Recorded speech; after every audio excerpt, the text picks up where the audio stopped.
has this very mystical, moody, atmospheric vibe to it, and I really love it. Hello, welcome to my channel. I'm Randy. Thanks for joining me. For those of you who've been here before and joined me in my studio, you know that I paint almost exclusively with acrylics. But this video today is all about watercolor. Now, I have struggled to paint with watercolor over the last 20 or 25 years. As I've become more comfortable with acrylics, it's just become my go-to medium, and that's not going to change. I'm going to continue to paint with acrylic. That's really the medium that I love.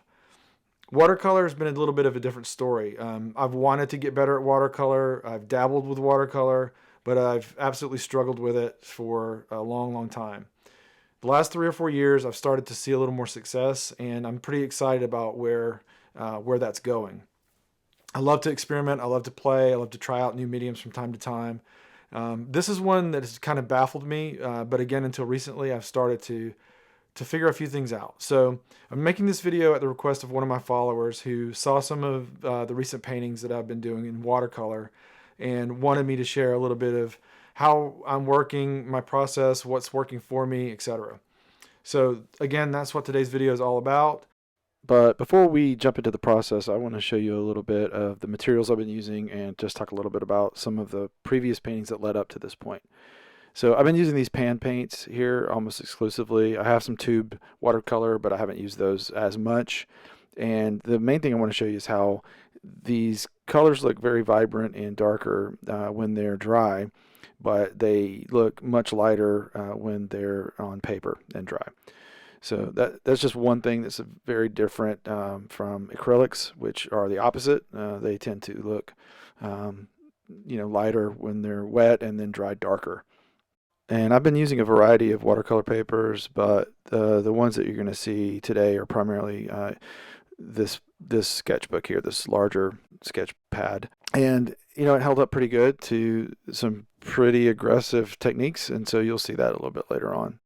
Share a few paintings from the last few years that I started to feel like I was figuring things out a little bit. And here's one from 2021, experimenting with different palm trees, things like that, and buildings, and just starting to get a little more confident with how watercolor actually works.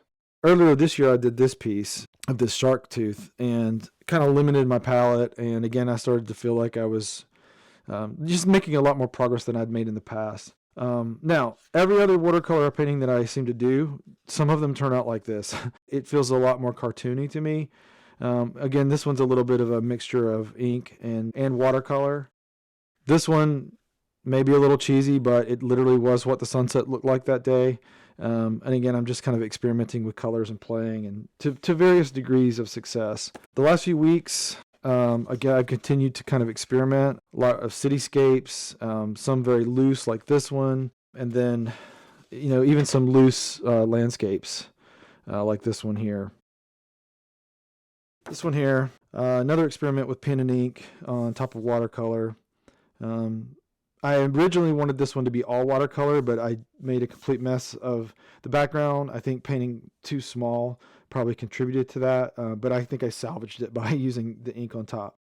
But let's jump into this new cityscape watercolor that I did, and let me explain the techniques I use from start to finish. You might find this interesting, but I've been using Leonardo AI to generate reference material. So I have a couple images here that I put in prompts for and use this tool to create these references, and I think it's pretty neat. So I'd recommend you guys trying that out. It's really neat to get reference material that way.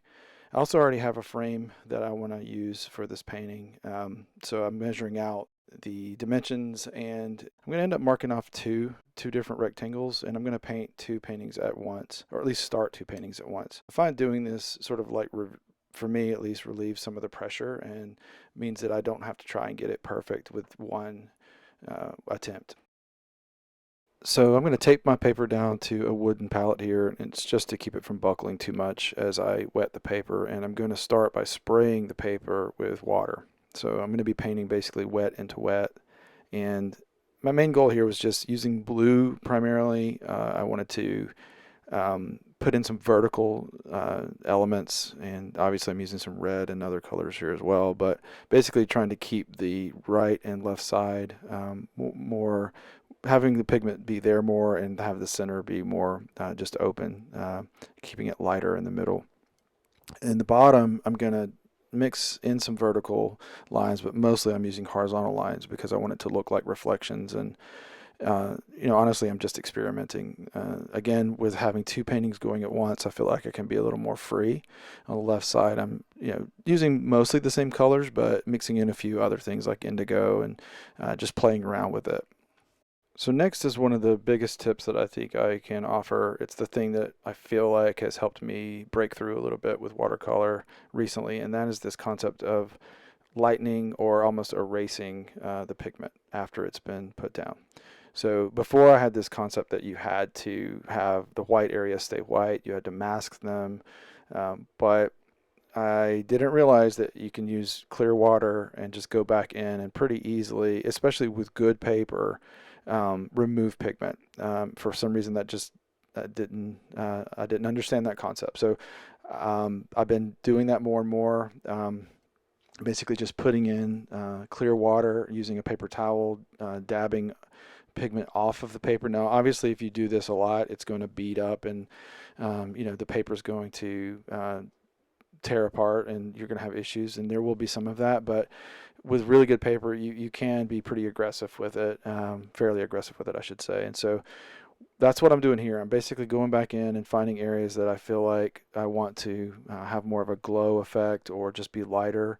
And again, I'm just having fun and experimenting and not sweating if I destroy this paper or cause a big problem, right? Like, I'm not too worried about the final result. I'm really just worried about focusing on learning and playing with these effects and see if I can get a better understanding of the medium.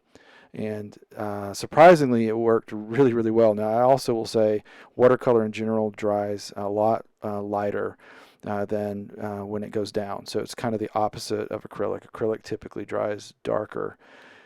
So you have to get used to that, right? And I think part of it is just understanding what the subtle nature of this medium. And after I've gone through and sort of did quote unquote the erasing technique, now I'm coming back and I'm doing the opposite. I'm putting down layers of pigment in a more opaque way. So not mixing up thin layers, but basically just wetting the brush, going into the pan and getting some of the pigment onto the end of the brush in a fairly concentrated amount, and then putting that directly onto the previous layers. So you can see here I'm starting to work in some details and pull in some more defined vertical shapes, and not giving up on washes either. I'm still playing around with washes too. So it's just using all those things together. Some of them is more of a opaque thick layer, and then you can even go back here and like with water and sort of loosen that pigment back up and blend it in better. And so it's just playing around with all those things at once. And here I'm going with a completely different blue. I think this is like a cerulean blue or something like that. And looking at my reference material, just trying to make it more vibrant, make it more dramatic and dynamic. But you can see as well, I'm returning to those techniques of lightening areas by putting down water and being cognizant of not doing that too much in the same area. I think a lot of times I get caught up in trying to make things look too perfect and too realistic, and to me this really isn't the medium for that, and I think that's kind of the beauty in it. It's free, it's moody, it's kind of mysterious, and it's really fun. I always knew that I was going to go back in with some gouache, and gouache is basically opaque watercolor, and the white gouache works really, really well for adding in highlights and putting in lighter areas afterwards, right? So after the previous layers have dried. And so that's what I'm doing here. I'm going in and highlighting some of the signs and putting in some lettering, and then alternating again between wetting the paper and trying to blend it more, as well as drop in darker, more opaque layers. And I'll say this in a lot of my videos, and I really mean it. It's really hard to do a tutorial and say step by step, this is exactly the things you should do. I think for me, it's more learning some of these techniques and then alternating between them until it just looks good, right? Until I get a satisfying result, and not being afraid to absolutely ruin something and have to just throw it in the trash, because that's totally fine, and that's how you learn. In fact, you probably will quote unquote ruin a bunch of paintings or mess up a bunch of art in the process of trying to learn. So I'm hoping, that some of this makes sense. I know this video time lapse is not the best way to probably teach a very, very specific technique. I can do some of those in the future if there's something that you guys want to see very specifically. I can do straight up, real time video and just focus on those things. It's almost impossible to do that for a complete painting because it just would take hours, or it might take, whatever. It would take too long, basically. So anyways, I got a good result, and I kind of abandoned the painting on the right because I felt like the one on the left was working better. And as you could tell from the beginning, I started on the right, but I ended up being more loose with the one on the left, and it just felt better to me. So here I'm trimming the paper down to size, and so it'll fit into the frame. And I think it turned out pretty awesome, actually. And here's a close-up. It's a lot more moody probably than it looked in the process part of the video, but it has this very mystical, moody, uh, atmospheric vibe to it, and I really love it. So let me know what you think. I appreciate you watching. I hope this was helpful, and let me know what you want to hear more about, and I'll try to do my best to answer any questions. Thanks again. Peace.